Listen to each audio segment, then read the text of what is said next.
Hi, everyone, and welcome back to A little bit of this. And a Little Bit of That. Now, today we are going to take a bit of a dark turn in the podcast. Jess put all of her faith in me to research a true crime to talk about on this podcast. Yes. And I would just like to give out a warning.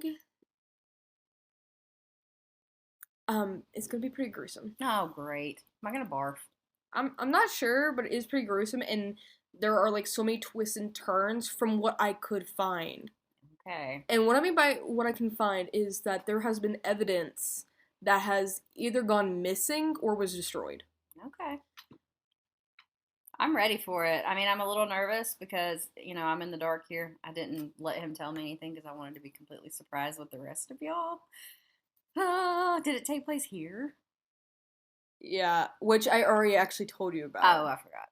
Sorry. Yeah. I'm airhead. But Not an airhead, but I just forget things. It took place in Chattanooga, Tennessee, and Rossville, Georgia. Ew. A lot of the victims was from Rossville, Georgia. That's awful. And there's a total of 6 victims. I used to live in Rossville. And I currently, okay.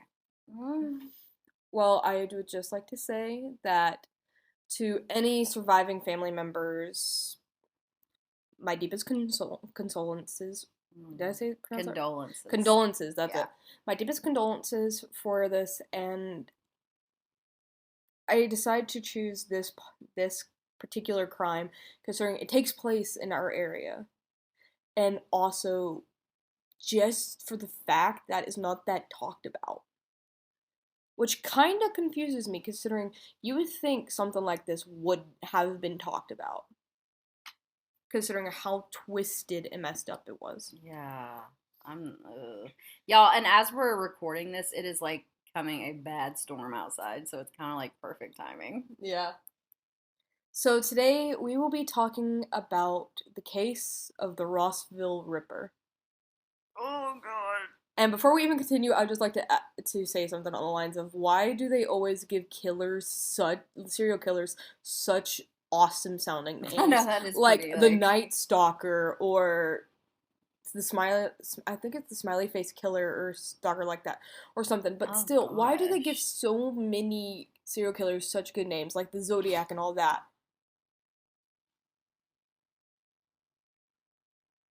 The front door just opened. Okay, we're gonna pause. Please. Yeah, we're gonna pause. Okay, Wow. So we're back. From the storm, the window blew open the downstairs door, so it was kind of very creepy. It sounded like the front door, though, so he went running to the front, and it wasn't even open. It was actually locked. Okay, anyways, let's proceed with caution, apparently. And also, if I take a break between saying stuff, I'm drinking my Mountain Dew. So he's having a Mountain Dew, and I'm having, guess what? Can y'all guess what I would possibly be drinking? Is it tea? Is it Dr. Pepper, or is it coffee? Coffee. From Lola Beans. Okay, again, let's get back to the case of the Rossville Ripper. I am terrified. Yes. I'm ready, though. I'm so ready. Before we even continue, though, what are you expecting from this? Well, I mean, clearly it's going to be, you said dark and gruesome, so probably multiple victims. Because, I mean, you don't get a title like Ripper unless you're ripping people apart. So, I'm also curious if this is like, I don't know. When I hear it, I think of Unsolved Mysteries. Like, is this a solved mystery, or is Yes, it not? it is. It is? Okay. Yeah. All right. That's kind of where I'm at. It has been solved. Okay. The only thing that hasn't been solved, I'll actually get into. There's 2 things that hasn't been fully solved. Okay. Now, our story starts, our case. Our case starts all the way on January 5th, 1943. I just got the shivers. It's What? creepy. I don't know. The 40s. I just saw like an old house and like I don't know. Okay, go on. Okay, so it starts on January 5th, 1943. On January 5th, 1943. Sorry, dog barking causing circumstances. On January 5th, 1943, Abigail and Edward Young had their first son, Okay. Jonathan Young. Mm-hmm. Now, Jonathan, when he was like a little boy, he was known to be really, really smart and excel in his studies. However, his mother noticed something strange. Okay. He was always reserved and quiet and wouldn't always talk to that many people. Yeah. However, when he would talk, he was like very charming. He was very sweet and nice to people. She just thought it was like weird that this kid, who seemed to be very outgoing when he actually does talk, was so introverted. Yeah. His father died a couple months after his little brother Jacob was born. Oh. A couple months after his dad passed away, Jacob passed away. No. Jonathan was 13 years old when 5-month-old Jacob passed away. 5 months? Yes. Okay, not cool. No one fully knows how Jacob passed away. It was basically they were thinking it was SIDS. Oh, yeah. Yeah, basically everyone thought it was SIDS. Right. However, after that incident, Jonathan became more outgoing. If that makes any sense at all. Ew. So he like came out of his shell after his father and brother died? Yeah. Or basically the brother? Yeah. Okay. However, when his dad passed away, instead of being like, oh no, my father passed away, I'm very, very upset, he was ecstatic. He was like really happy. Ew. Yeah. Sicko. You would say that. Yeah, that makes no sense. You would say that.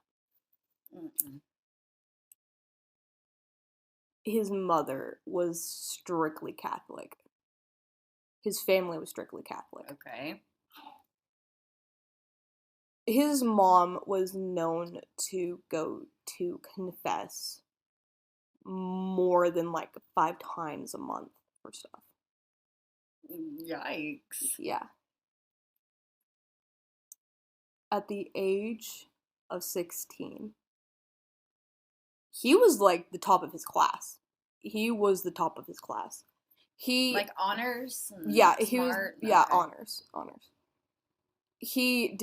He was honors in his class. He was at the top of his class. He had 2 jobs.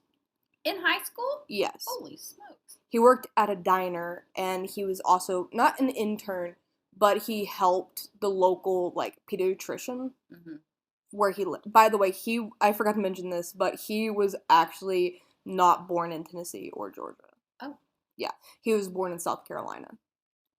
Okay. Yeah. So his 2 jobs was basically helping out the local pediatrician. Yeah. But that was mostly just like cleaning up the office. He was basically a janitor. Okay. He did like janitor work at the local doctor's office, and he would also work at a diner. Okay. In the kitchen, and like take trash out, and sometimes cover for some of the waitresses if they were out. Nice. So he was doing everything he could to help raise money for his mom and for himself. Yeah. I mean, come on, here. Yeah. After high school, every single little penny he saved up to helped him get into a certain college. Oh my God. He even got a scholarship to go to this college. Considering how smart he was, of course. And considering he helped work at a local local pediatrician and everything, that gave him some extra points Okay. to get a scholarship. He decided to go to college to be a doctor. Smart guy. Yeah. Was that Dolly or Ari? That was Ari. I'm sorry. One of our dogs. Well, when he went to college, he met a certain lady. Oh. Her name was Carmilla. Yeah. I like that name. Yeah. Not that that matters, but. Yeah, her name was Carmilla Brown. Okay. She was a year younger than him. I mean, but she was like so beautiful. Really, really beautiful. Like supermodel gorgeous. Long hair, long black hair. Ooh. She was. Everyone thought she was super sweet, but she was a massive bitch. Hey. Okay, got it. Yeah. So basically, you just have this smart guy liking the popular girl. Mm-hmm. She was studying, although they met in college, they did not go to the same college. She was studying to be a vet. He was studying to be a doctor. Okay. Yeah. So 2 different fields, but like same closeness. Gotcha. Well, they fell in love. He was very handsome. Oh, they always are. Yeah, he was very, very handsome. And again, he was outgoing more since his brother passed away. That is okay. Which is pretty weird. Yeah. Well, after he got a degree and did residency. Yeah, and residency and all this stuff. Keep in mind, during the whole college thing, he started dating Carmilla and all this. Well, as this was going down and everything, right around the time of his residency, he found out the news from Carmilla that she was pregnant. Oh. Yeah. So he was ecstatic. Yeah. He was happy. Yeah. He was happy, and he kind of had a vow to himself that did not come to later until him and Carmilla got into a fight years later. Yeah. So he's working hard as a doctor. He's trying to make a name for himself and his family. She became a vet, and she actually became a veterinary assistant. It's more what I'm saying. So Carmilla becomes a veterinary assistant, is more on the line that I'm trying to say. And as this is going on, after, the whole 9 months situation, she gives birth to their only son, Reginald Young. Reggie for short. Yeah.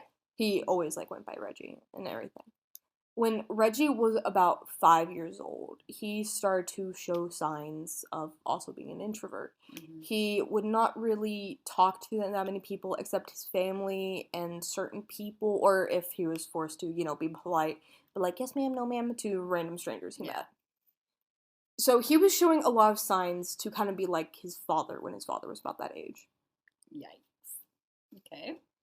Very sweet and smart, but very introverted. Unless he was actually talking to somebody, then he was, very chatty. Yeah. And around that time, that's when Jonathan confessed to Carmilla in the middle of a fight about some bills when he accidentally spooked Reggie. Uh-oh.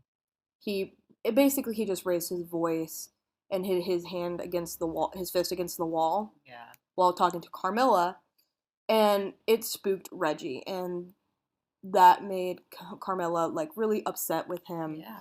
Being like, "Why are you doing this? Why? Yes. You're usually not this angry. Why have you become more angry since Reggie has been born?" Right. And that's when Jonathan confessed to Carmilla about his dad. His dad would abuse him. And that's why he was so ecstatic when his dad passed away. Oh. Yeah. Okay. That's why he was so happy when his dad passed away. So, because he was being abused. Yeah. That's so sad. Yeah. And although Carmilla was still very upset with him, she kind of understood Yeah. why he tries not, even when he should be angry at Reggie for something, Yeah. for like breaking a window when he's playing ball or something like that, he never tries to be so mad at him. Because he was so used to that from his father. Yeah. Well, that's good. At least he learned not to follow the path of an angry man. Okay. But there was one thing that Carmilla noticed about her husband. Oh boy. He was very, very interested in horror genre books. Yeah. He had so many copies of poems by Edgar Allan Poe and read all these horror books and like clippings from magazines that had to do with literacy, like magazines that's just full of stories, those type of magazines. So she was just like, okay, he's kind of weird, but he's just a horror buff. He likes horror for some reason. He had old posters of like The Fly and The Creature from the Black Lagoon and stuff like that. Yeah. He was just a horror buff. That's what she thought. Yeah. But as time went by, she noticed little things about him that she didn't notice when they were dating. Like red flags? Yeah. Or, okay. Yeah, little red flags, if you will. Anytime they would, like, for example, see roadkill on the side of the road, she would notice he would, like, do small, like, little prayers. If that makes sense. Like pray over the dead body of the animal? Yeah. Or like seance type weird thingies or just like small little prayer over the animal. Okay. And stuff. Which she thought was a little sweet if it wasn't for the fact it happened almost every single time they saw roadkill. Now, when Reggie was about 3 years old, Carmilla gave birth to their second child, Mary. Okay, I was gonna say girl or boy, Mary. Mary. Mary was cute as a button and all this stuff, and she did survive. Okay, good. I just want to clarify she did survive. All right. Now, when this happened, like when this story first takes place, again, it was 1943. And everything was fine and dandy except the little red flags that Carmilla would catch up on her husband. Yeah. Again, praying over roadkill, all the horror stuff. Yeah. But that was just her going like, oh, he's just a little kooky. Did she look in his internet history? Well, this was the 80s. Oh, yeah, that's right. This was the 70s and 80s. Okay. So, as this is taking place, Carmilla is just like, he's just a kooky guy. Yeah, she's just brushing it off. All yeah, right. He's just a kooky guy. It wasn't until Reggie hit middle school that they decided to move to Rossville, Georgia. They're like, oh, basically Carmilla found out that one of her relatives passed away. It was like a distant relative that she like knew but didn't know, if that makes sense. Like, oh, this is my uncle. We only see him at family reunions like every 5 years, guy. It was that kind of guy. Okay. And basically, she inherited a house from this relative. Okay. So that's why they moved to Rossville. Basically, just to be there. They were originally going to sell the house, but the kids loved it so much that they was like, hey, we'll stay here. We'll keep it.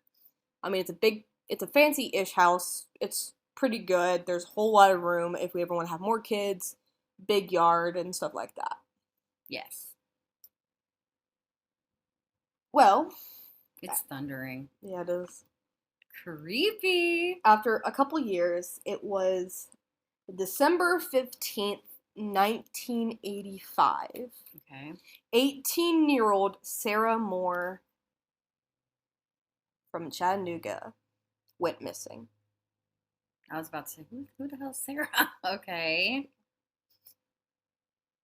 She told her parents that, hey, I'm just going to go to a party at my friend's house. That's it. I should be back around this time and blah, blah, blah, blah, blah, blah. Basically that. Okay. So, At about 6:45 p.m., she left her family's apartment. Okay. They expected her to be back home around maybe midnight at the latest. She's 18, so they're like, technically she's an adult, but she still lives under the house. So we expect her to be back by this time, but if not, find the nearest payphone and call us. Payphone. Oh my gosh. Okay. They never received a call. They woke up the next morning. Their daughter was not home.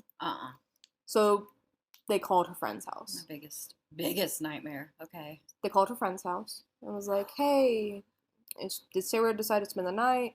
What's going on? That's when her friend Mandy replied with, Sarah never came to my house. We didn't have a party. What are you talking about? Mm-mm. And they're like, yeah, you did. It was supposed to bring in, like, the new Christmas. It's supposed to be like a holiday party. Yeah. And she was like, Sarah never showed up. There was no party. What? They contacted the police. Well, maybe she was like just saying that so she could go see a boy or something. Yeah, that's what at first they were thinking. If it wasn't for the fact that Mandy wasn't, not Mandy, but Sarah, I got her confused with her friend for a second. If it wasn't for the type of girl Sarah was, okay, she was well reserved. Okay, she kept to herself a lot. Honestly, they were a little kind of confused why Sarah would even go to a party. Yeah. If it wasn't for the fact she said it was her friend Mandy's party. Right. If it wasn't for the fact that she mentioned Mandy, they'll be like, oh yeah, we kind of understand. Yeah. But Mandy wasn't holding any party. Mandy didn't even have Sarah over or anything. So they got very confused. Yeah. They looked in her room to see maybe she ran away or something like that. All of her stuff was still there. What? I'm like itching. Okay, go on. They asked their neighbors and put up flyers after contacting the police, and the police was like, "Oh well, she'll come around," type deal. I mean, she's just a teenager, and we have to wait a certain amount of time and stuff. Yeah. So they were like, "Okay, maybe the cops are right.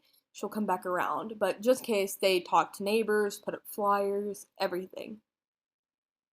No one knew where Sarah was.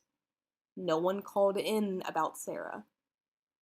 No one knew where she was. No.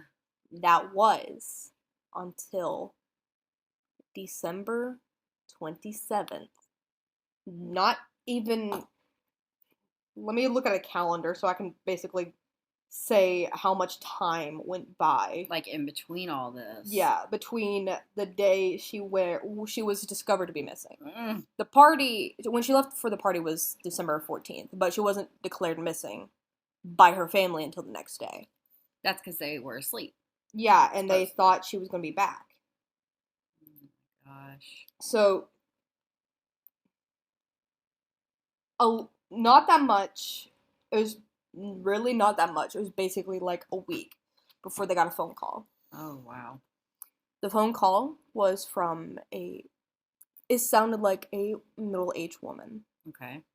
Saying, I think I know where Sarah is, or I think I saw Sarah. They're like, where? Where's our daughter? Where's our daughter, Sarah? Yeah. And she replied back with, a couple of days ago. She looked like the girl in the photo. Oh gosh. My heart's racing.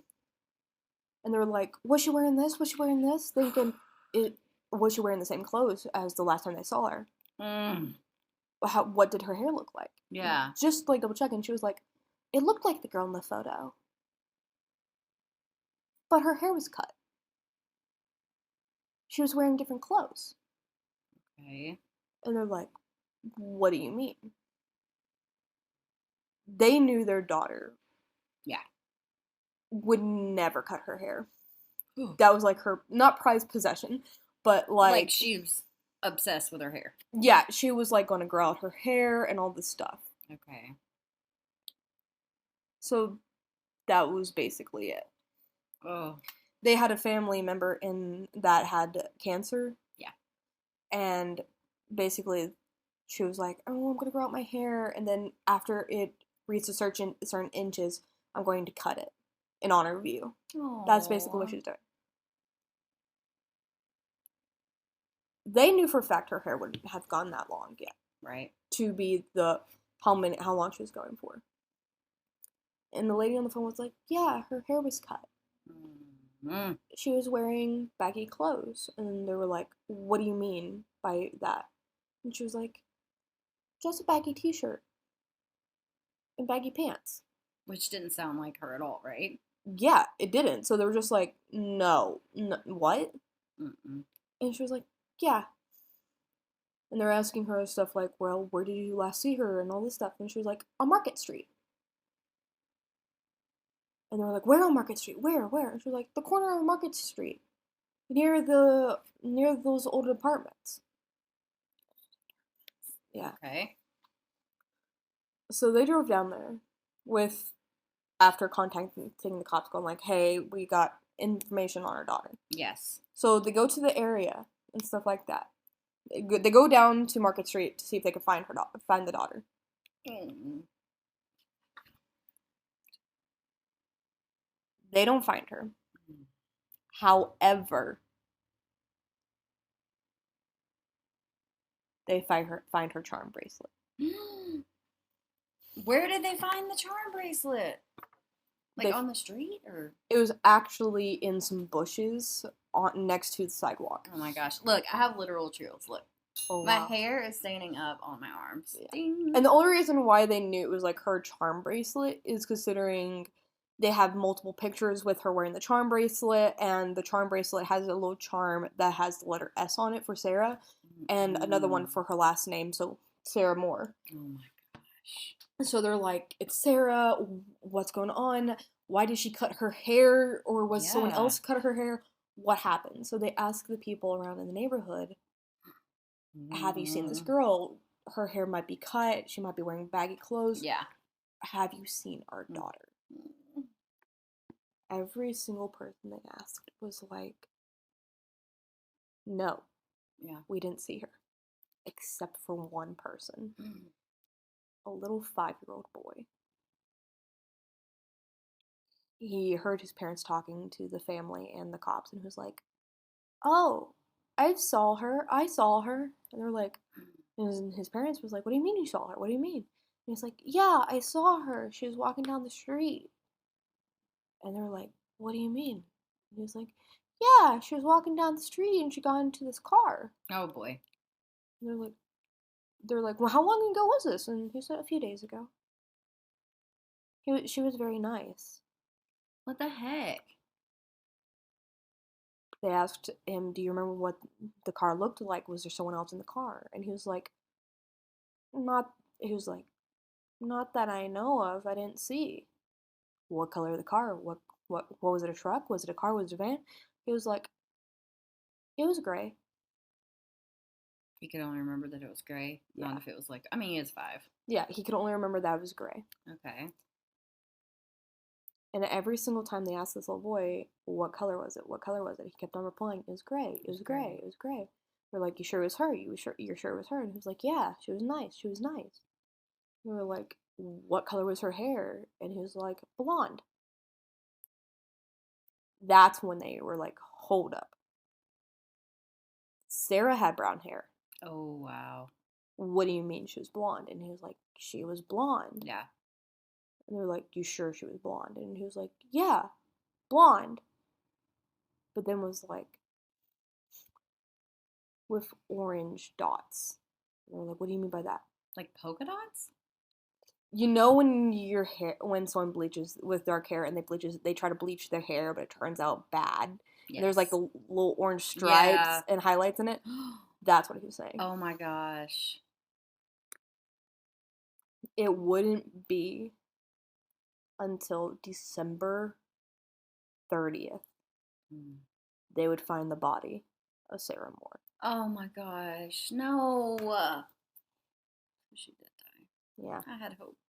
No. she passed away. I'm like biting my nails. The weird thing, though. One. The weird thing about her hair was cut, Okay. but it was like chopped up weirdly in different places, like her hair was forcefully cut. Like what do they call that when the killers not a souvenir, but what do they call that? A trophy. It's like a trophy or something they keep whenever they kill somebody. Well, how she looked Mm-hmm. and how her hair was cut, it looked more on the lines of they were trying to change her appearance, so no one knew it was her. Instead of her normal, gorgeous brown hair, it was bleached. Oh god. Her hair was bleached. It was cut short. She was wearing a t-shirt and jeans that was from a thrift store. This is so strange. The only thing on her feet were a pair of socks. No shoes. No shoes. Different hair. Yeah. Been cut.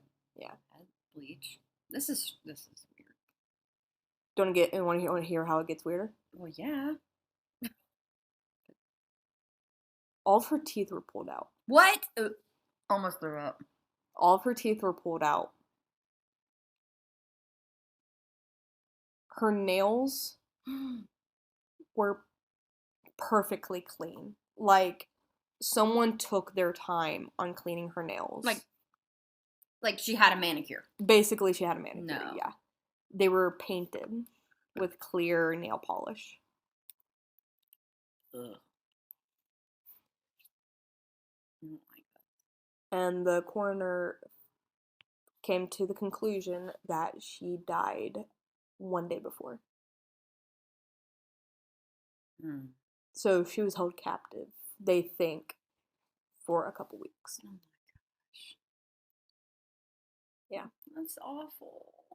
Yeah. And okay, all right. Now, the reason behind the name of the killer, the Rossville Ripper, Yeah. was all the girls were, again, found between the area of Rossville and Chattanooga. Yeah. And also the fact that Wait, how many were there? there were 6 victims. Oh my gosh. Almost 7.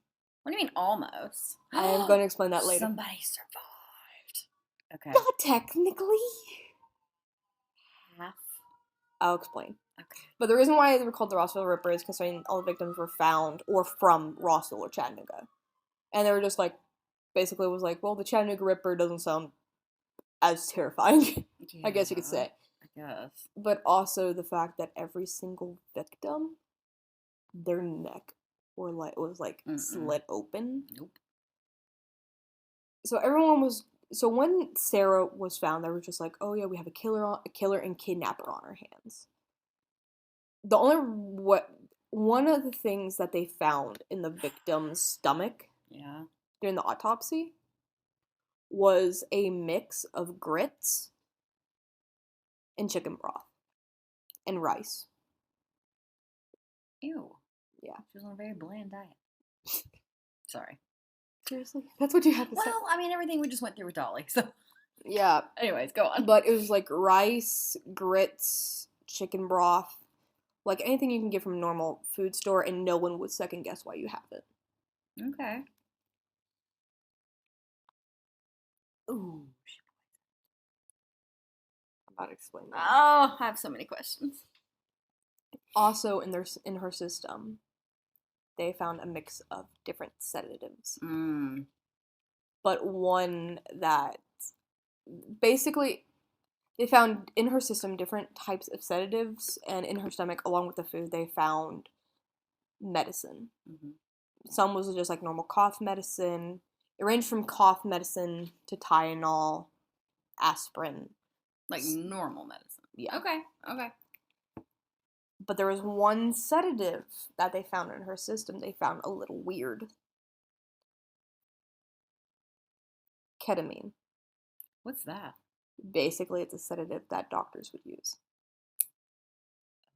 Kind of like I want to say it's kind of like a muscle relaxer, but it's used during surgery or used to be used in surgery. Yeah. On January 1st, 1985,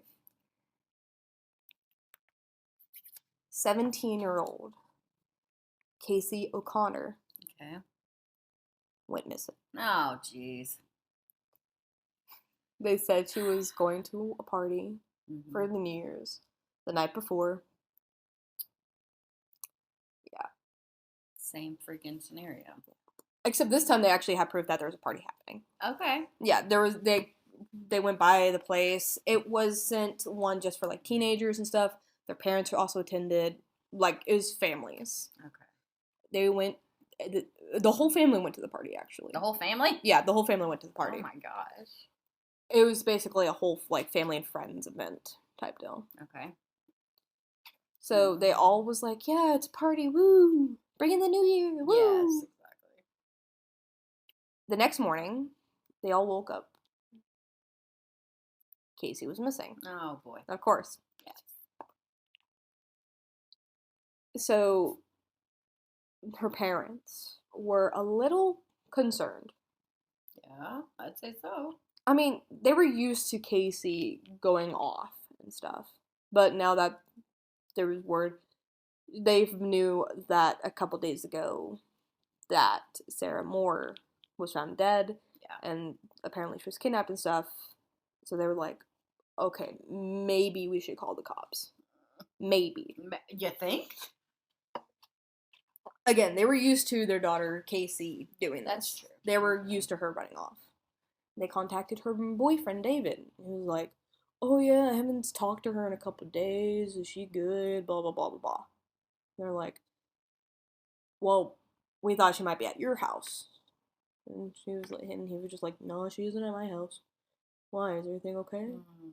And they're like, "Well, she's gone, but if you hear from her, let us know." Right. They basically went down a list. It was like, "Hey, have you heard from Casey? Hey, have you seen Casey? Blah blah blah." Mm-hmm. No one had heard from Casey. No one. That's when they started getting a little worried, because usually when Casey runs off, she would tell at least one of her friends, and usually that friend goes like, "Yeah, she's here." Yeah. Or, "Yeah, I heard from her." Usually her friends are pretty honest. Right. So they're just like, "Where's Casey?" Yeah. And then they're like, well, they talked to the cops and they were like, well, maybe she ran off, like you're saying, to a friend's house. And they're like, well, we contacted all of her friends. We contacted her boyfriend. Yeah. None of them heard anything. And they were like, well, we'll put it in a missing persons report and all this stuff. We'll take it a little more seriously concerning the kidnapping and all this stuff, and concerning she's under 18 and all this. So they're like, thank you, thank you, thank you. They got a tip. Not even 3 days later. Oh my gosh. They were like, hey, yeah, I saw Casey a couple days before she went missing. And they're like, oh, okay, well, that's normal. A lot of people saw her. They're like, no, she was talking to some boy. And they're like, what do you mean? Was it her boyfriend David? And they're like, no, it wasn't David. It was like someone from her school. It was someone from her school who like contacted. It's like, no, it wasn't David. And they're like, who was it? And they're like, it was this dude, Chris. They're like, who's Chris? Chris was known around their high school. They couldn't really say he was doing this, but it was like a rumor that he was doing this, that he would sell party drugs and stuff like that to other students. So they were thinking, well, maybe Casey owed him money or something like that. So they went to go and see Chris and all this stuff, and he was just like, Casey? Yeah, I know Casey. And they're like, well, have you seen her? And all this. And he was like, yeah, I saw her on January 1st, the day she went missing. And they were like, well, where is she? Did she tell you anything? He was like, yeah, she's going to some concert up in Nashville. And they were like, concert? What concert? She never said anything about a concert. So they were just like, what concert? What is it? And he was like, it's like some underground band that he never even heard of. Yeah. And the reason why she wanted to get some drugs from him was so she can just, like, have a high and stuff there. Yeah. Yeah, she got deeply disappointed when she found out that he didn't actually sell drugs. Oh. Yeah. Okay. The only reason why they thought was because he was the rumors, and he was like a gothic type guy, so they're like, oh, he might have some. He might have some. He's a rebel. He might have some. Yeah, this boy, he was like straight laced. He was just like, I would never do that. I'm part of the DARE program. Oh my gosh. He was like that type of guy, but he was goth. Yeah. He was like, no drugs for me. The only thing I get high on is life. He was that type of guy. Yeah. So they're like, she was heading to Nashville? That... Yeah, it didn't sound right. Considering they never knew she was interested in a concert. They didn't know she was talking about some type of concert. So he was like, yeah, the last time I saw her was on January 1st, and all this stuff. Yes. And they're like, okay, well, thank you. If you know anything, let us know. Call the cops, call us, whatever. A few more days go by. They get another tip. Oh my gosh. And they're like, yeah, I saw the girl you're talking about. She was at the bus station. So they're like, what? And they were like, yeah, she was at the Greyhound bus station. And they were like, you sure it was our Casey? And she was like, yeah, she seemed a little panicked. And they're like, she was panicked? And they were like, and she was like, yeah, she was panicked. She was like shaking a little bit. Oh. I was getting off the bus and I saw her. Yikes. So they're like, thank you. So they go to the Greyhound bus station. Mm-hmm. They're trying to figure out anything they can. Yes. Like, if there was cameras or... There was, actually. Oh, good. They found footage of the person who said they saw Casey. Okay. Leaving, heading through the lobby after getting off the bus. Heading out the front door, and Casey running and shaking. Oh my gosh. She looked like she was in a panic, but not like enough panic for the people around her to be worried. It was like she had some personal issue going on. So they were like talking to the people at the desk that was actually working that day. It was like, hey, what ticket did this girl buy? Where was she going? And they were like, she was gonna head up to like New York. It was like, New York. How was she going? They were like, New York, but we were told she was heading to Nashville. And yeah. Like, no, she was trying to buy a ticket for New York, but she didn't have enough cash. They were like, oh, okay. So they're just like trying to figure out what's going on. Right. They're trying to go like, where's our daughter Casey? Where's our daughter Casey? Yeah, like why is this? Yeah. She leaves the bus station. They had another tip from someone actually at the bus station. They said they saw her hitchhiking. Every single person that she talked to at the bus station that worked there, when asked her age, she was like, oh, I'm 18. Uh-huh. Lying, yeah. And they're like, oh, okay. What's your name? And she was like, Elizabeth. Oh my gosh. Which was Casey's middle name. Okay. So they're like, okay, Elizabeth, 18. They saw her hitchhiking after she was told she didn't have enough money for the ticket. A gray car picked her up. Fuck. They were asked, they looked at the footage and they couldn't find any car that picked her up. Considering all the footage was like inside of the lobby of the bus station. They asked people working there, people that was there, like the janitor and all that stuff. And they were like, did you see the license plate? And they were like, no, the license plate was out of view. We didn't see it.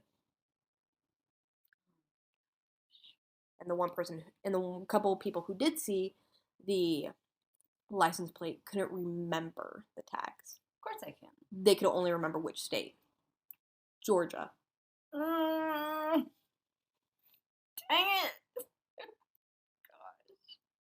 On February 14th, 1985, they got one final tip. It wasn't even really a tip. It was more on the lines of someone panicking, going, I found Casey. And they're like, what? What do you mean? The girl that's missing. I found Casey. I found her. And they're like, where is she? Where's Casey? She's in the park. They're like, what park? The park down here in Rossville. She did. They found her body. Yep. Fuck. Her hair was cut. Died. Actually, no, it was the same hair color, actually. Okay. But her hair was cut. She was wearing different clothes.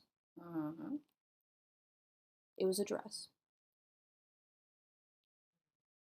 Instead of wearing socks, she was wearing a pair of heels. With no socks. Yeah. Okay. It was like open-toed heels. Okay, I got you. Were her nails perfect? Her nails were perfect. Her teeth were missing. Oh my gosh. So he's obsessed, or he or she or whatever, I guess it's a boy, I don't know, is obsessed with ripping their fucking teeth out? Why? The only thought the cops could think of was the person was trying to, like, mess up the dental records. But that wouldn't... That would make sense. That would make sense if it wasn't for the fact they could identify the body. Just by the face, considering the face was absolutely perfect, except the missing teeth. This is fucking twisted. Yeah. So they're, like, wondering, do we have a serial killer on our hands? Do we have a serial killer on our hands? There was one thing they noticed about Casey, though. That was different from Sarah. What? She had a miscarriage. Oh, God. Oh. So, never mind. I don't want to ask any questions. Yeah. That's so sad. March 17th, 1985. Jessica Little went missing. Oh, jeez. She was 18. She was from Rossville. And kind of like Sarah, she was a quiet girl. She was very timid. She wasn't known to talk to strangers. She wasn't known for that. And just like Casey and Sarah, she went missing. Ah, of course she did. Days would go by. No one heard from her. Her family in panic, putting up posters and flyers, asking everyone, have you seen our daughter? Have you seen our beautiful Jessica? No one said anything. No one could ever say anything. No tips, nothing. Nothing at all. The only tip they got wasn't until a few days before her death. Before? Mm-hmm. Okay. The tip? Let me guess. A gray car? No, it actually had nothing to do with the car. Okay. Bus station. No, I'm just trying to guess. I don't know. Okay, what was the tip? On April 25th, a couple days before her body was found, a gas station, someone working at a gas station called in, going like, hey, I think I found that girl you're looking for. That Jessica Little girl. They're like, you sure it was her? And they're like, I believe so. I believe it's her. It looked like her. She came in with some man. And they're like, do you remember what he looked like? And he was like, pretty handsome. Probably in his 30s or 40s. And they're like, well, did they say anything at all? And they're like, not really. She was very nice to him. They're like, did she look like she was held captive? And he was like, and the person working at the gas station was like, no. She was acting towards him like he was her friend. Yeah. Like, that's strange. What's going on? And it was like, did the man say anything? I was like, no, he only came in, paid with cash. Was it to fill up gas? What? And he was like, no, he only came in to get a bag of chips and a couple drinks. And they're like, okay, can we see the footage? And they're like, I'm sorry, we don't have any cameras. They're like, what do you mean you don't have any cameras? And they said the cameras was down. They were like, there was basically some faulty wiring, and they were like under maintenance. Oh, okay. Well, thank you for letting us know. Yeah. So they were looking around the area going like, okay, maybe Jessica found this guy. What's going on? Maybe Yeah. the guy found Jessica. What's happening? Could the guy have been the killer and kidnapper? Oh, jeez. A couple of days went by. Jessica Little was found dead. Just like the other victims, nails perfect, teeth missing, neck sliced open. Hair wasn't cut though. But But just like the other victims, she was laid out in a way like the killer wanted her to be found.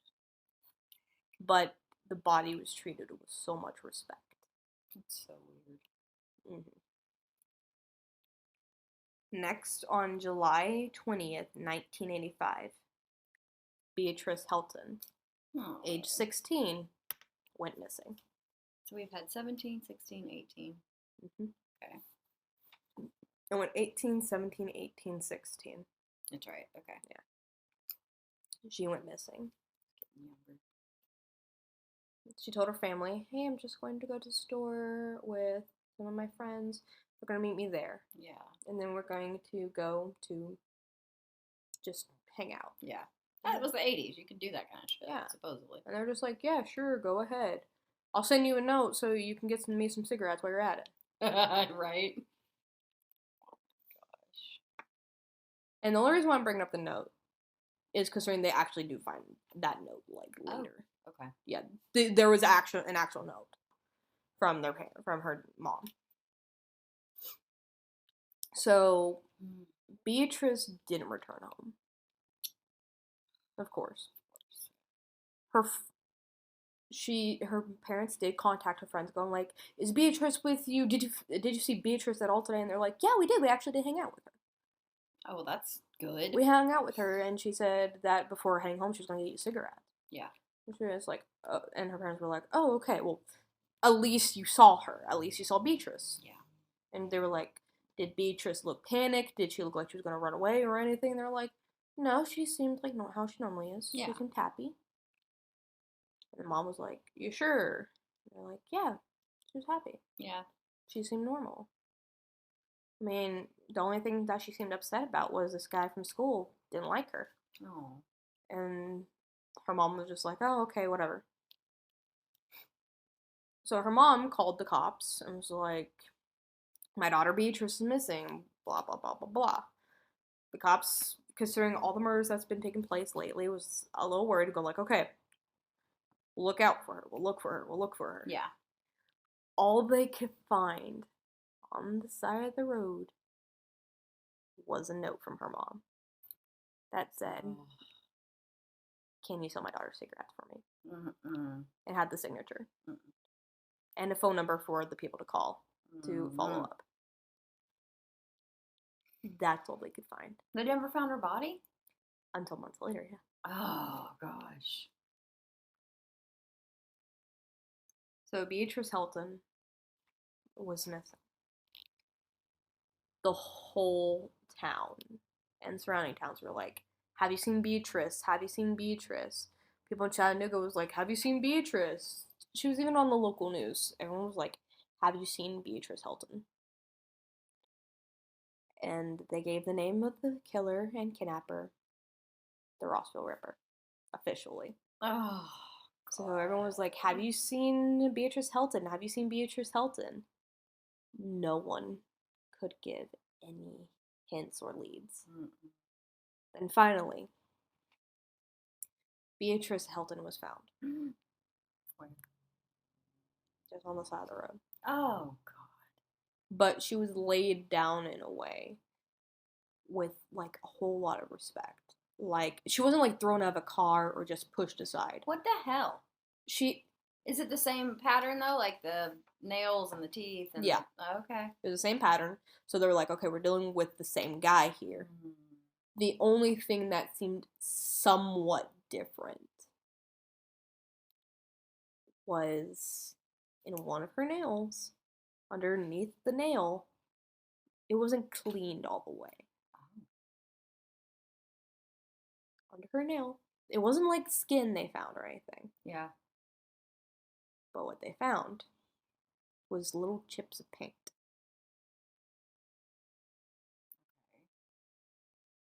That's interesting. Like, I don't even know what to say to that. Okay. It was little chips of creamy Paint. white paint. Like she had been trying to claw her way out of somewhere or something. No, actually. Oh, It wasn't like house paint. okay. It was more on the lines of acrylic that you would use for painting, Okay. like painting a portrait or something. So everyone was just like, what was going on? Was she painting before she died?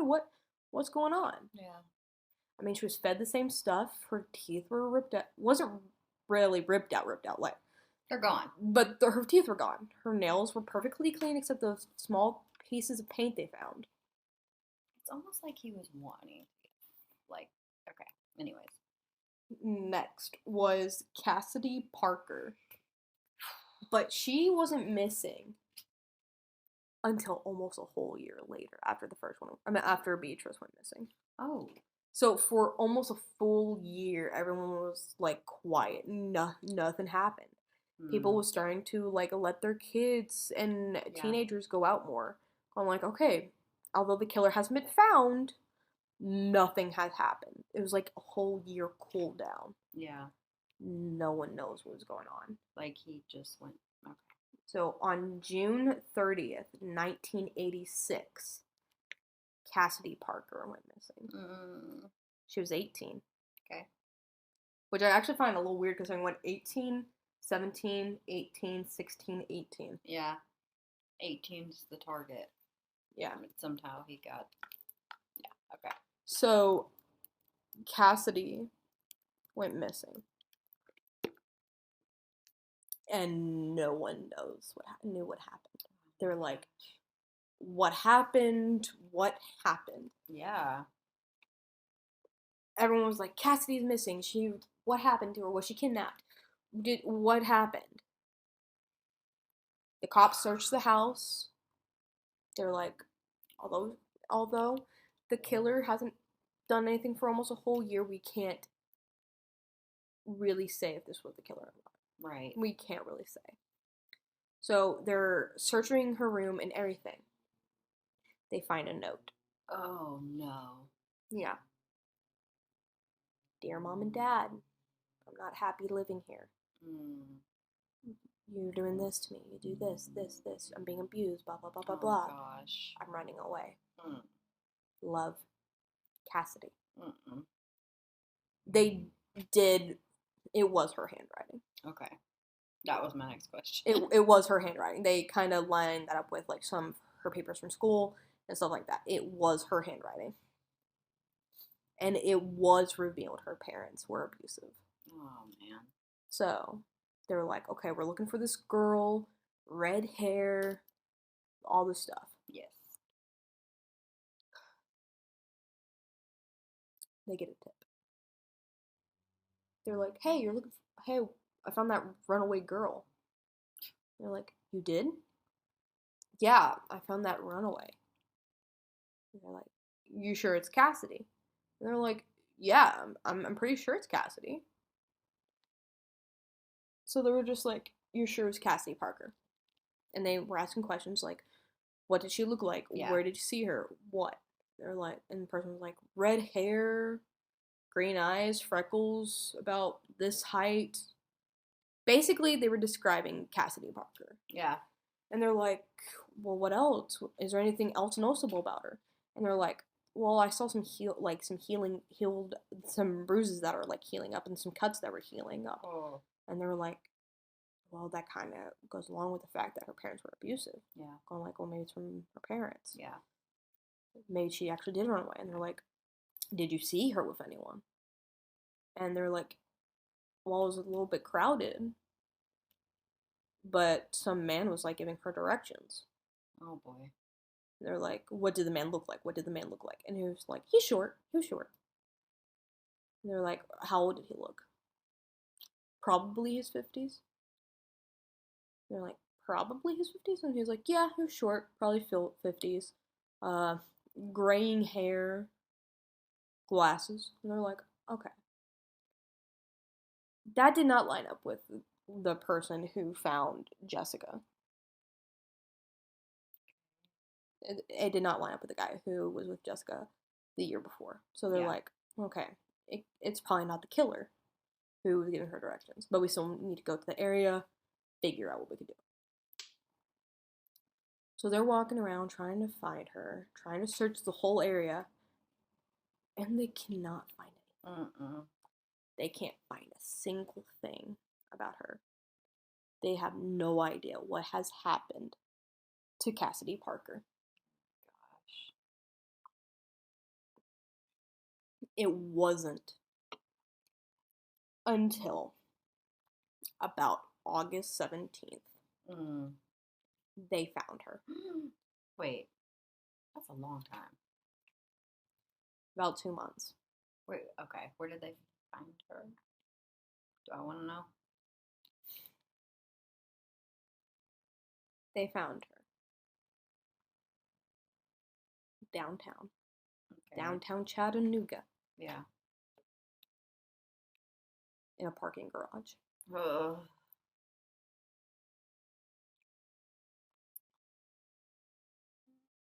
She was laid out.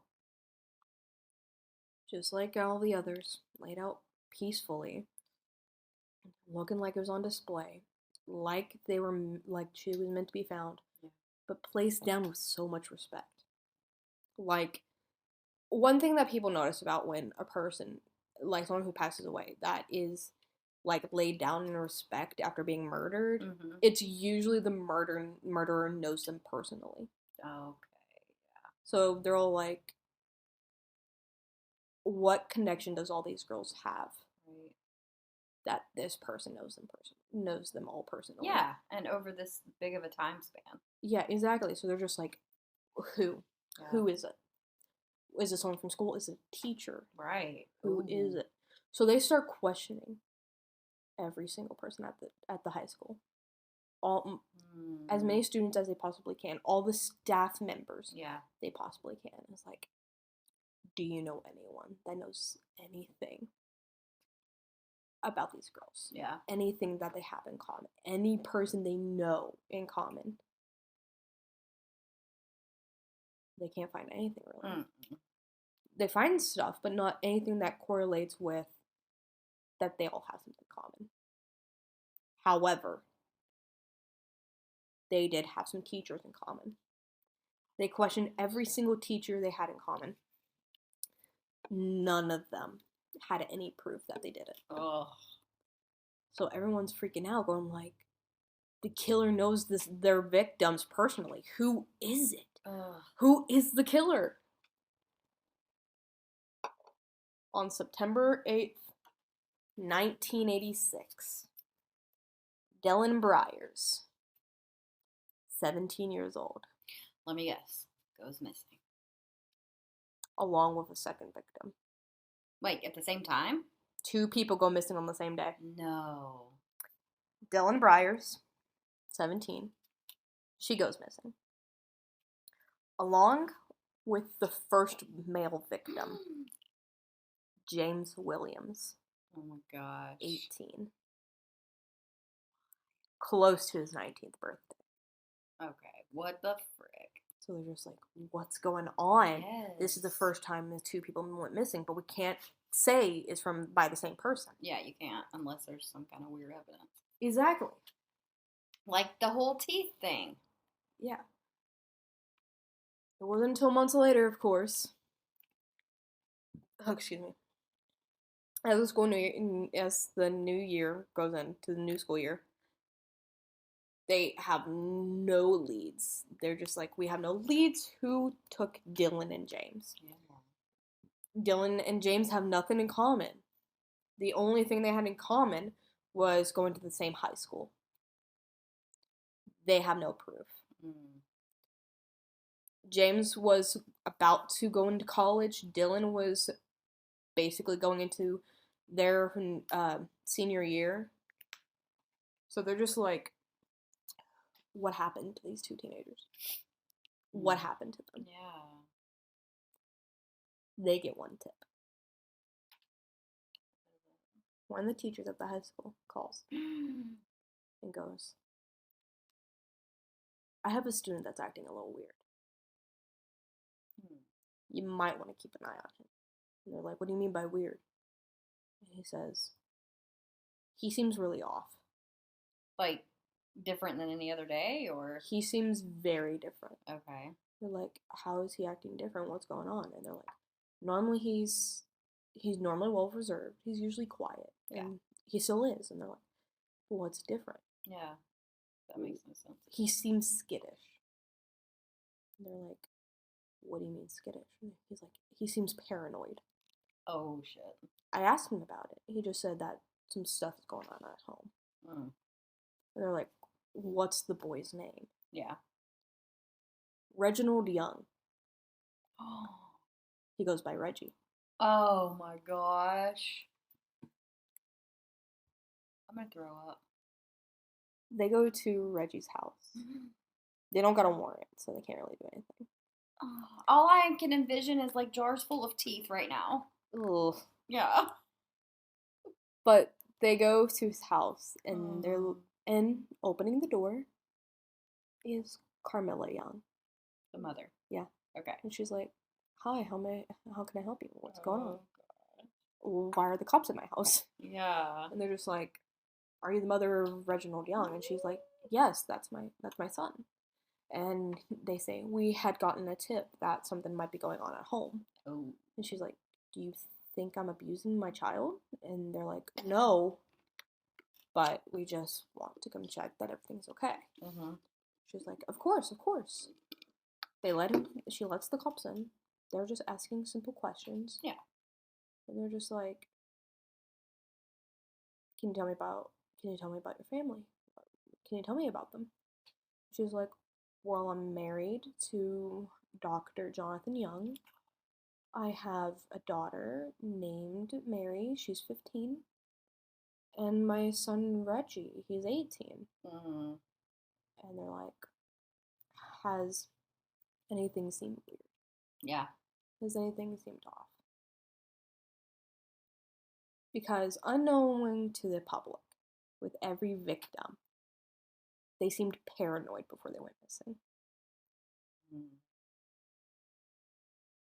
So the mom is like, no. Yeah. And they're like, what do you mean no? Her mood slightly changed. Oh, shit. And she's like, nothing's different. My son is always paranoid. We're getting him on new medication. Oh. So they're like, oh, he takes medication. And she's like, yes. He's schizophrenic. Oh, jeez. They're like, oh, so so that's why he's paranoid. And she says, yes. We took him off his old medicine because it made him very tired during school. It made him fall asleep during class. He's on new medication. Yeah. And he's like, and the cops are like, okay. I mean, that makes sense. Thank you for explaining it to us. Yeah. And she says, no problem, officers. Is there anything else you would like to know? And they're just like, basically saying, well, can you tell us a little bit about your family? Where are you from? And she said, we're originally from South Carolina. And they're like, thank you for letting us know. As they leave, they look into the driveway. Yeah. There's only one car at the moment. It's gray. It's actually white. Okay. It's a white car, actually. All right. I thought I saw something. No. And they stop, saying that there's an indentation in the gravel that the driveway is. Okay. And they're like, do you have a second car? And she says, yes, my husband drives it. And they're like, what color is it? Black. She even shows pictures of the car. Okay. And shows some stuff that proves it's a black car. So they're like, okay, well, thank you. Thank you for letting us know. They leave. Excuse me. Months later, Dylan Breyer's dead body has been found. She's laid in the same way. Different clothes, different hairstyle. Teeth missing. Of course. Nails perfect. No paint this time.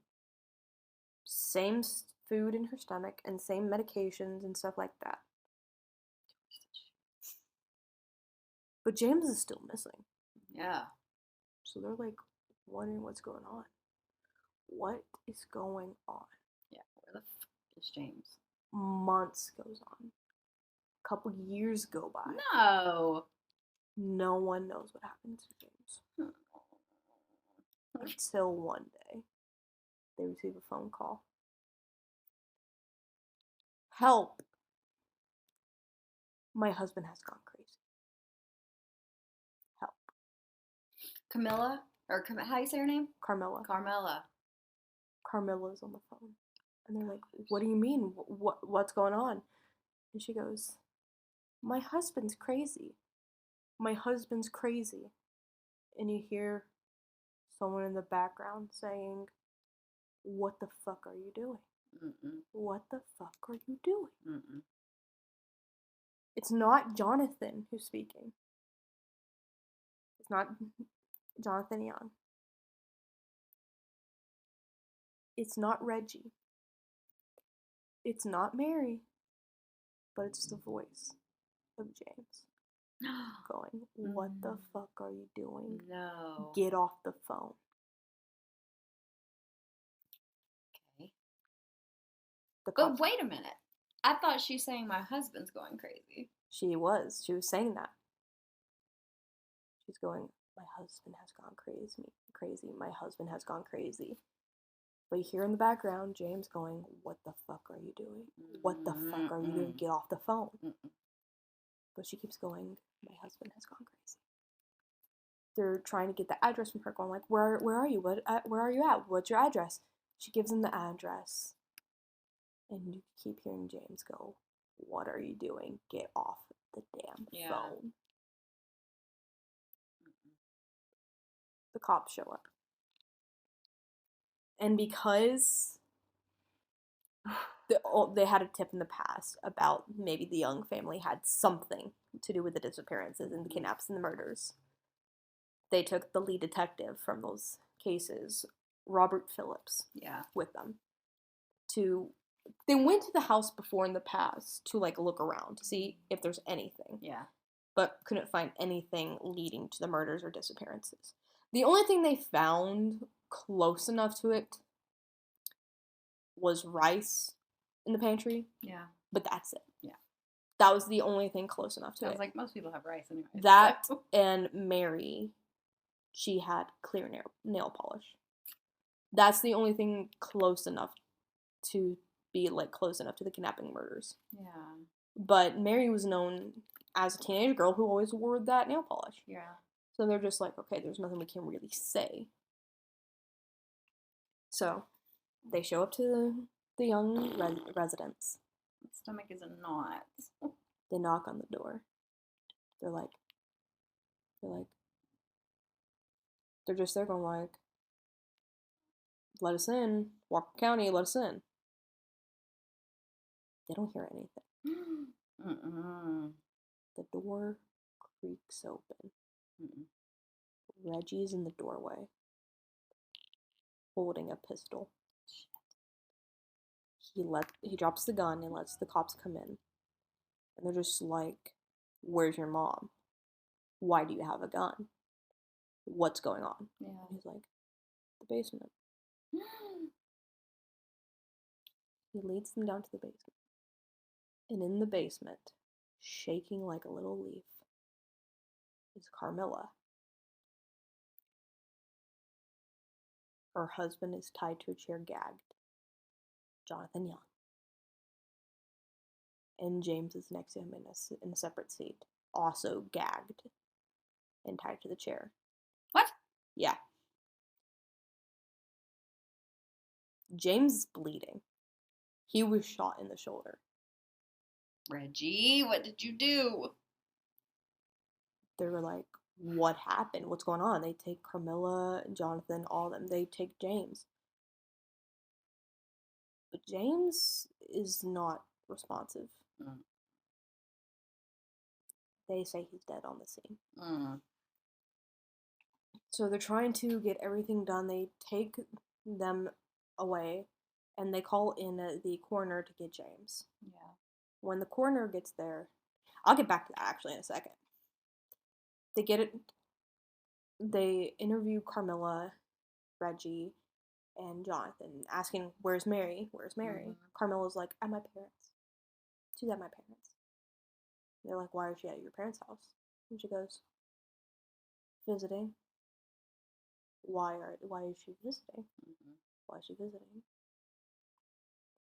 They have horses. She's visiting her horse. Okay. They're like, "What do you mean?" She's been learning how to. She's been learning how to barrel race. She has a horse at my parents'. And they're like, "Okay." Basically, I like, okay, it ain't that suspicious that the daughter Yeah. ain't there, but at least she isn't in this mess. And they Yeah. do call her parents. They do call Carmilla's parents, going like, "Hey, is Mary there?" And they're like, "Yes, is everything okay?" And explains what happened. Yeah. Carmilla explains something. She confesses after they get some word from Jonathan and Reggie both. Mhm. Reggie tells his story and goes, "I came home and heard my mom yelling downstairs. Mhm.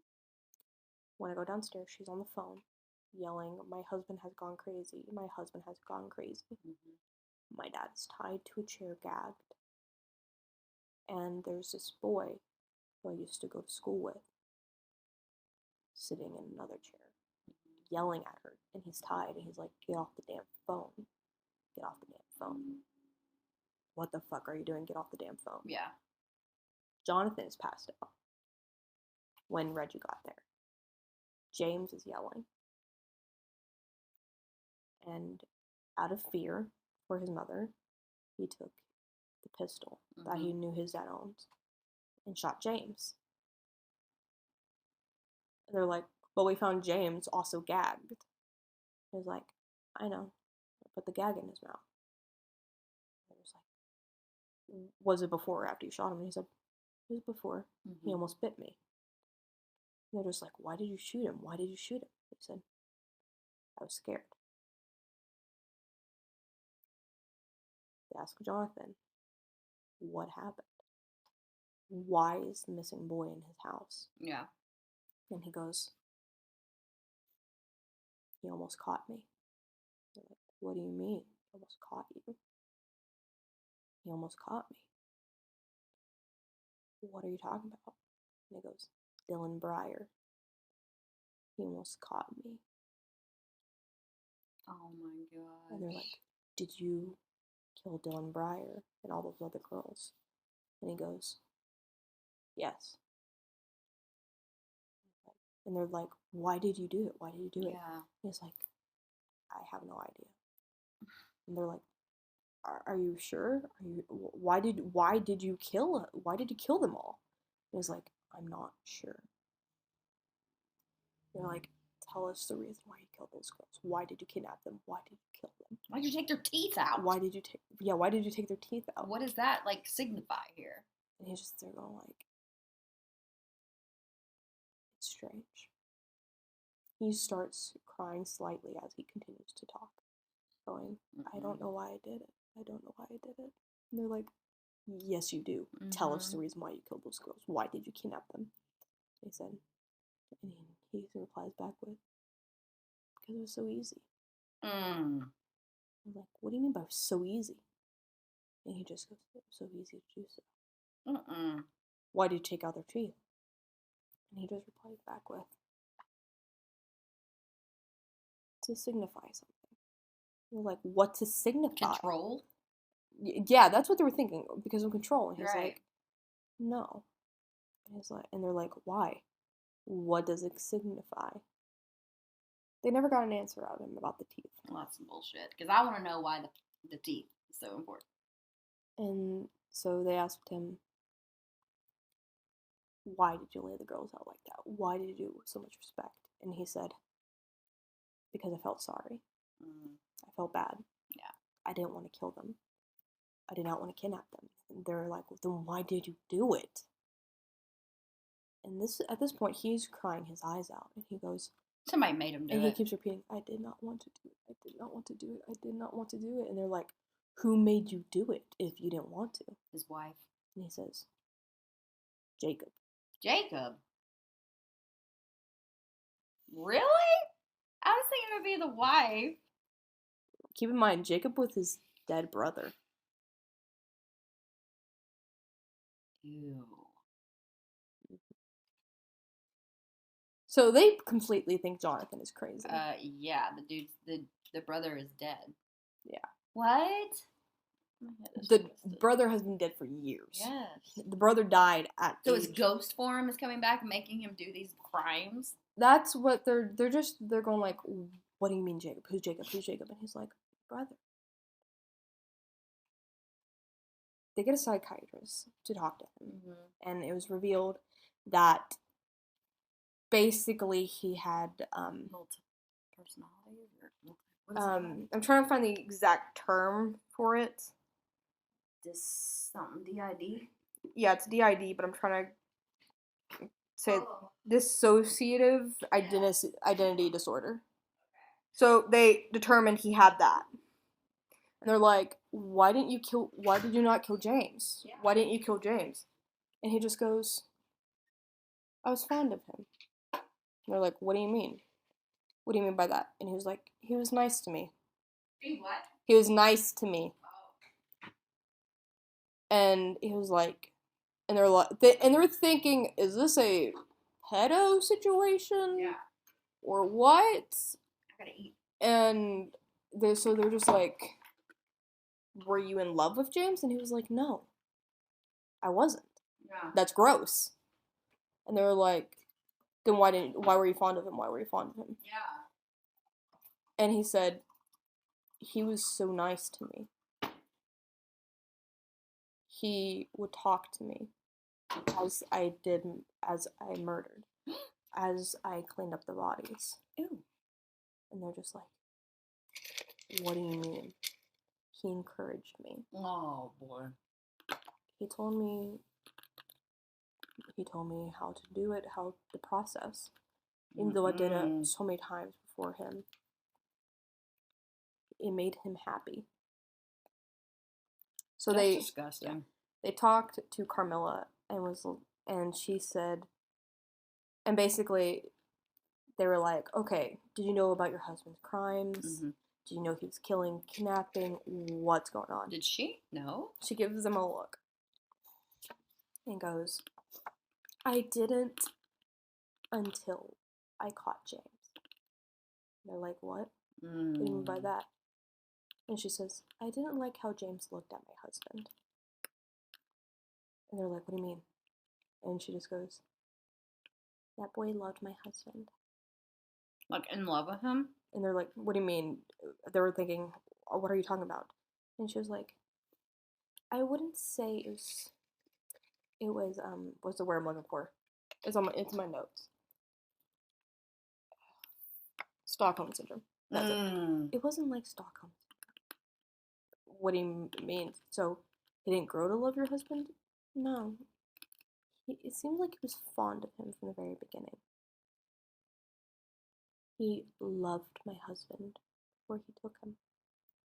Did your husband know him before the kidnapping? Mm-hmm. Yes. Oh.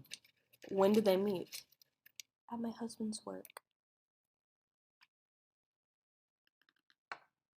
He was visiting a family member in the hospital that my husband worked at. My husband was the doctor. Oh my god. And they were like, when did he first meet your husband? Yeah. When did he first meet your husband? And she goes, November 11th, 1984. Oh my god. The year of the first murder. 1 month before. So they're like, what are you talking about? What are you talking about? And she claims that James was stalking her husband since that day. That is so twisted. Now back to the house. keep in mind, they called a coroner to come and get James' dead body. That one, yeah. When the coroner came to the house to get James, they went down to the basement. James was gone. His body gone. No evidence of his body anywhere. Mm-mm. So everyone was like, where's James? Where's James? Where's James? 5 years later. Oh my god. 5 years later after this.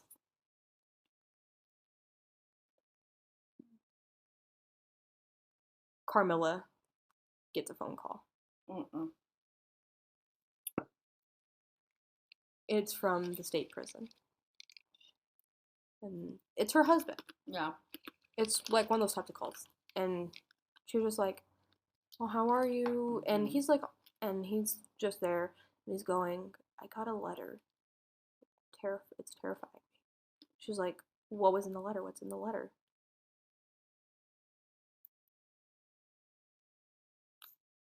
In the letter was a picture of the words I'm looking for. It was a picture of Jonathan Young leaving the courthouse for one of his hearings. He had multiple hearings during this whole thing, considering they were dealing with DID and all the situation in this one case. Mm-hmm. So he had multiple hearings, and it was him leaving the courthouse. It was a picture of him leaving the courthouse. And in the letter, it explained basically how the writer can't wait to see him again. Mm-mm. Signed, James Williams. Oh my god. So what do you think about that case? So fucked up. I literally had to get something to eat like it was fucking popcorn. If I had popcorn, I'd be eating popcorn. Yeah, and the little goosebumps you have. Oh, I know. Look at my arm hairs. No, I have one question for you before we end this podcast episode. It's already over? Okay. Yeah, we're at an hour and 26 minutes. What? My simple question for this is, would you believe me if I told you that case wasn't true? No. That case isn't true. Come on! It's a fake case. Well, you know what? Whoever wrote that was very brilliant. Why, thank you. I wrote it. You did? Yeah. Yeah. I've been working on those characters. So, why the teeth? I actually just did that as like a thing to throw people off. Wow, it's pissing me off. We gotta come up with a scenario for the teeth. Oh my god, that was so good. Why, thank you. The original reason why I was thinking the teeth was so, like, it'd be harder for the victims to bite the captor. Mm. But I was also just like, nah, I'm just gonna have it just to mess with people. Put it in a jar. Nah, not a jar. What is it called? It's like a trophy. When they kill people, they always take some kind of trophy. Yeah, I know what you're talking about. Maybe that could be the trophy. Yeah, but all the rows of teeth and all the teeth? No. Maybe he likes teeth necklaces and anklets. No, Like, no. I was thinking as well that Carmilla, at one of the court hearings, would be wearing a necklace with, like, one single tooth. Whose tooth? Who knows? Oh my god, that was so good. Why, thank you. Oh. And that was the fake case of the Rossville Ripper. You even named it that? Yeah. Damn you. But you gotta admit, it was That good. was really, really good. Yeah, it was. Y'all, he got me good. Seriously. Like, I mean, I'm involved in it. I'm like, you need to put that out in the world. Like, submit that to Tubi. Or wherever. Yeah. My question is, should I do more fake cases? Yes! Should I make a podcast of just fake cases? Yes. So, listeners, that is the question for you. How did you like this fake case? And do you think I should write more fake cases? Did it sound somewhat believable? I mean, I understand if it didn't, but did No, it... I'm still chomping over here. Well, that with my was teeth the that I still case. have. Well, that was the case of the Rossville Ripper, and thank you for listening to. Wait a minute before we sign off. Should I be scared? Why would Are you? you gonna rip my teeth out tonight? No! I'm just kidding. It was brilliant. Thank you for chiming in. Thank you for tuning in for a little bit of this. And a little bit of that. Catch you next time. Bye bye.